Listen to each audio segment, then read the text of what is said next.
नमस्कार। आज हम जयपुर के बहुत ही प्रसिद्ध सेठ आनंदी लाल पोदार बधिर स्कूल के 2026-27 सत्र के दाखिले की पूरी जानकारी देने वाले हैं। अगर जानने वालों में या परिवार में कोई है जो इस स्कूल में एडमिशन चाहता है, तो ये जानकारी उनके लिए बहुत ही ज्यादा काम की है। तो आज हम क्या क्या बात करने वाले हैं।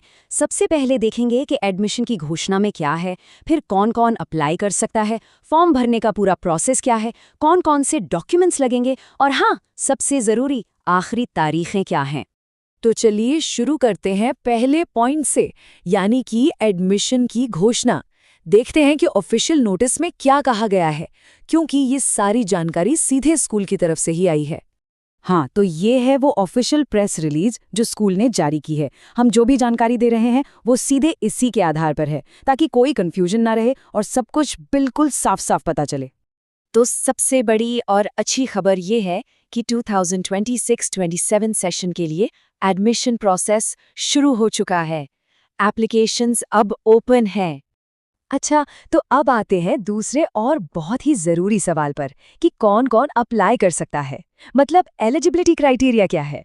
यहाँ एक बहुत ज़रूरी बात है कि कुल सीटों में से 40% सीटें सिर्फ राजस्थान के मूल निवासियों के लिए रिजर्व्ड हैं। तो ये वहाँ के स्थानीय छात्रों के लिए एक बहुत बड़ा मौका है। एक बात बिल्कुल साफ साफ समझ लीजिए, ये स्कूल सिर्फ और सिर्फ बधिर छात्रों मतलब डेफ स्टूडेंट्स के लिए है। किसी भी दूसरी तरह की विकलांगता वाले छात्र यहाँ अप्लाई नहीं कर सकते। तो फॉर्म भरने से पहले इस बात को पक्का कर लेना बहुत ज़रूरी है। ठीक है, तो अब जब ये पता चल गया है कि कौन अप्लाई कर सकता है, तो अगला कदम क्या है? जाहिर है, एप्लीकेशन का प्रोसेस। तो चलिए इसे स्टेप बाय स्टेप समझते हैं। देखिए, प्रोसेस काफ़ी सीधा और सरल है। सबसे पहले तो स्कूल ऑफिस जाकर वर्किंग आवर्स में एप्लीकेशन फॉर्म ले लेना है। दूसरा स्टेप, उसे बहुत ही ध्यान से बिना कोई गलती किए भरना है। और आखिर में सारे ज़रूरी डॉक्यूमेंट्स की सर्टिफाइड कॉपी लगाकर फॉर्म को या तो रजिस्टर्ड पोस्ट से भेज दें, स्पीड पोस्ट कर दें या फिर खुद जाकर जमा करा दें। अब आते हैं उस हिस्से पर जहाँ सबसे ज़्यादा ध्यान देने की ज़रूरत है, और वो है ज़रूरी डॉक्यूमेंट्स। अक्सर यहीं पर गलतियाँ होती हैं। तो चलिए एक एक करके पूरी लिस्ट देख लेते हैं। तो सबसे पहले जो डॉक्यूमेंट्स आपको तैयार रखने हैं वो हैं सक्षम मेडिकल ऑफिसर से मिला डिसेबिलिटी सर्टिफिकेट, बीपीएल कार्ड या फिर income certificate, birth certificate, student का आधार कार्ड और साथ ही माता पिता का भी आधार कार्ड। इसके अलावा कास्ट सर्टिफिकेट और मूल निवास प्रमाण पत्र भी चाहिए होगा। अच्छा, लिस्ट अभी खत्म नहीं हुई है।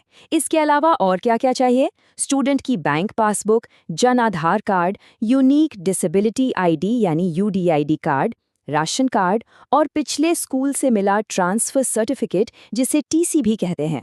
और हाँ, एक ज़रूरी बात, अगर कोई स्टूडेंट ज़िले के बाहर से अप्लाई कर रहा है तो उसे तहसीलदार से मिला हुआ ओरिजिनल रेजिडेंट प्रूफ भी लगाना होगा। और अब आते हैं सबसे सबसे ज़रूरी बात पर, तारीखें। इन्हें तो कहीं पर नोट कर लीजिए, क्योंकि अगर ये निकल गई तो मौका हाथ से निकल जाएगा। तो देखिए, एप्लीकेशन प्रोसेस तो अभी शुरू हो चुका है। फॉर्म जमा करने की जो लास्ट डेट है वो है 25 अप्रैल 2026 और इसके बाद डॉक्यूमेंट्स वेरिफिकेशन की आखिरी तारीख है 30 अप्रैल 2026। मतलब टाइम ज़्यादा नहीं है, तो फटाफट काम करना होगा। मैं एक बार फिर से इस बात पर जोर देना चाहूँगा, एप्लीकेशन जमा करने की आखिरी तारीख 25 अप्रैल 2026 है। इस डेट को किसी भी हालत में मिस नहीं करना है। तो अब बस एक ही सवाल बचता है, क्या एप्लीकेशन पैकेट पूरी तरह से तैयार है? एक बार सब कुछ दोबारा चेक कर लें, ताकि ये सुनहरा मौका हाथ से बिल्कुल न जाने पाए।